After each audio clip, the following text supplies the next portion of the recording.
Hello, Ryan here, aka Mac, and welcome. In this video, I go through all of the latest leaks of Alpha 3.9's Evocati build. As always, huge thank you to all of my patrons and channel members. Your support is very much appreciated. Thank you so much. If you do enjoy my content and would like to help make it even better from as little as $1 a month, be sure to follow the links in the description below.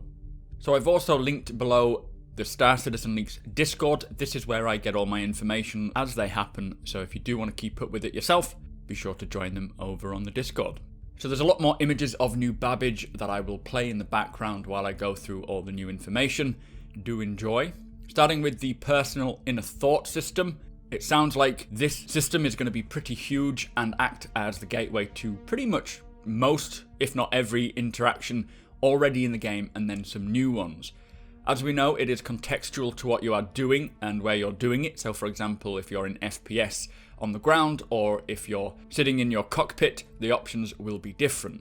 There is a small list of other uses, and there are vehicle actions, ship systems, remote turret access, weapon selection, weapon systems, mobiGlas actions, player actions, item actions, flight mode select radial menu, flight systems, and open personal inner thought wheel category. Now I don't know exactly what each one of these does, and we currently don't have many images of what it looks like, but it's clear to see that this will likely speed up the process of most actions, things like accessing the remote turret instead of having to look around your cockpit for the right button. Now I do hope we still get to click the physical buttons in the cockpit, as I think that's very immersive and fun, but this is just more to aid those who may be in a hurry or those who are new to find the command needed, but I'm sure when the next build drops we'll get some new images and videos. So for locations, they have begun adding the text for all the new locations found around Microtech and its 3 moons. Not every location, like caves and so forth, will have maybe an entry later, or they're still being placed.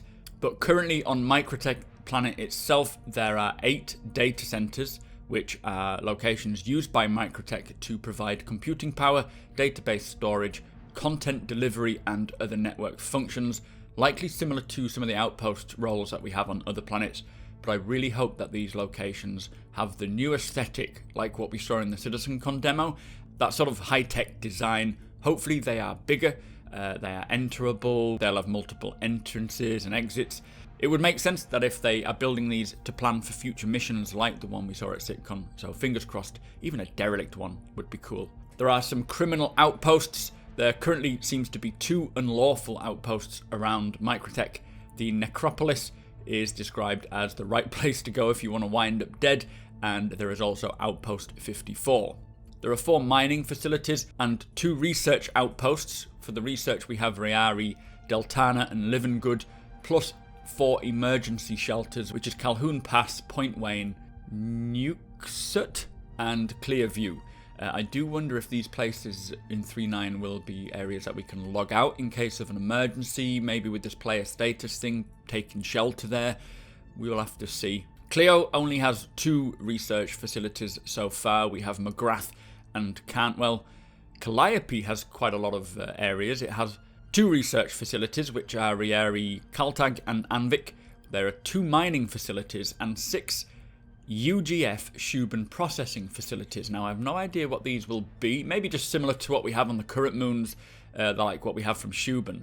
But with it being Shuban, I really hope that these will act as refineries, maybe not for 3.9 but sometime soon. Do let me know what you think about that. Euterpe doesn't actually have any locations at the moment. Again, they will likely come a bit later on. So there's a lot of mining consumable hint text, which will be used to inform the player as to what to do while, mining and using consumables. First one is your consumable is no longer activated and its effects have ended. However, consumables have multiple charges and can often be activated again when needed. The next one is consumable has expired and is now out of charges.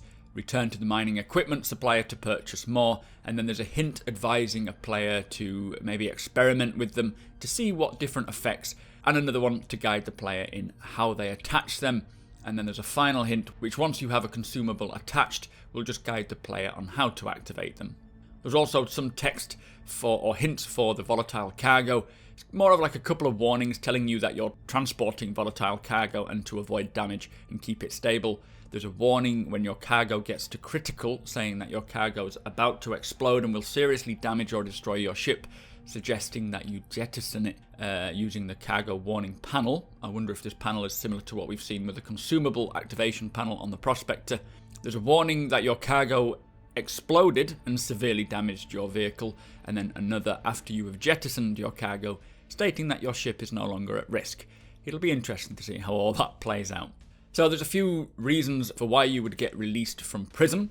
There is exonerated, medical release, humanitarian parole, imperial parole, parole granted by board, and sentence commutation. Now, I'm not sure what is actually required to achieve either of these releases, but I'm sure we'll find out soon enough. We also saw a little bit of text for the prison screen. So these are the enroll screens, so maybe when you first get into prison. In particular, it just explains about work release in the mines. Now, it mentions that you will already have a multi-tool, but if you lose it or someone steals it, you can purchase another one at the commissary units, which I believe will be via paying using merits. You need to mine minerals and deposit them to be issued a time reduction chit or a merit based on the total value of the deposit. So it sounds like you can choose either time reduction or a merit. Instead of what we first heard of using merits to buy time reductions, it sounds like you can get a chit, which is purely for reducing your timescale. Maybe that's a way of stopping people stealing merits from you and holding you in prison longer. I don't know.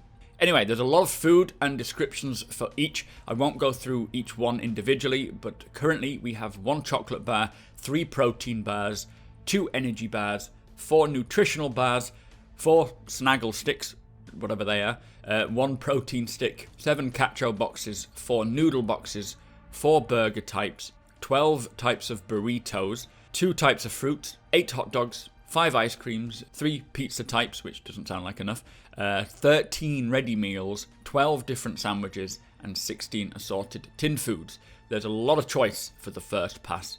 There's also quite a lot of drinks. We have 2 beer sort of schmaltz, 3 teas, 4 cruise drinks, 10 smoothies, 4 ales, 1 fruit juice, 1 milkshake, 4 energy drinks, 2 bottled waters, 5 fizzy pops, 6 types of coffees, which is good to see, 3 types of pips, which is your in-game brand, and 5 alcoholic drinks like G&T, a pint of beer, and whiskies. So there's also a list of natural foods that are found around the verse, like bitambu, which all have their own attributes and effects, which are calculated via the Nutritional Density Rating, or NDR, and the Hydration Efficacy Index, or the HEI, which is how all foods and drinks will be registered so that you can keep tabs on things, plus all the known effects like hydrating, energizing, that sort of stuff. Now again, I won't go through every single one, but do note that some of them appear to be toxic, like the sunset berries, which are grown in cold climates and not suitable for humans. They will cause vomiting and extreme cramps. Now I have linked the data mined info, so be sure to read up on it if you're interested. Do not just go out gorging on anything you find in the wild. You will regret it. Anyway, finally, it appears that CIG has begun naming all the truck stops or rest R&R stations. Instead of just having like Crew L5, we have quite a lot of names, 3 of which are Wide Forest Station, Lively Pathway Station, and Thundering Express Station. As I say, just to name a few, there are more. But that is it for the leaks as they stand today. I would like to think CIG will release another Ivacotti build sometime today, or maybe sometime early this week. So do subscribe here and keep your eyes peeled, as I will cover them as soon as they drop.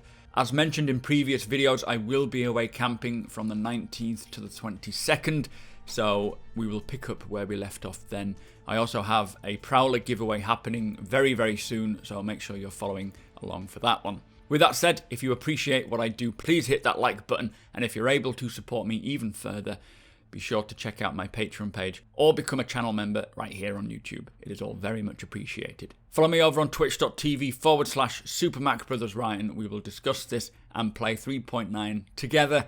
Thank you for watching, and I'll see you next time.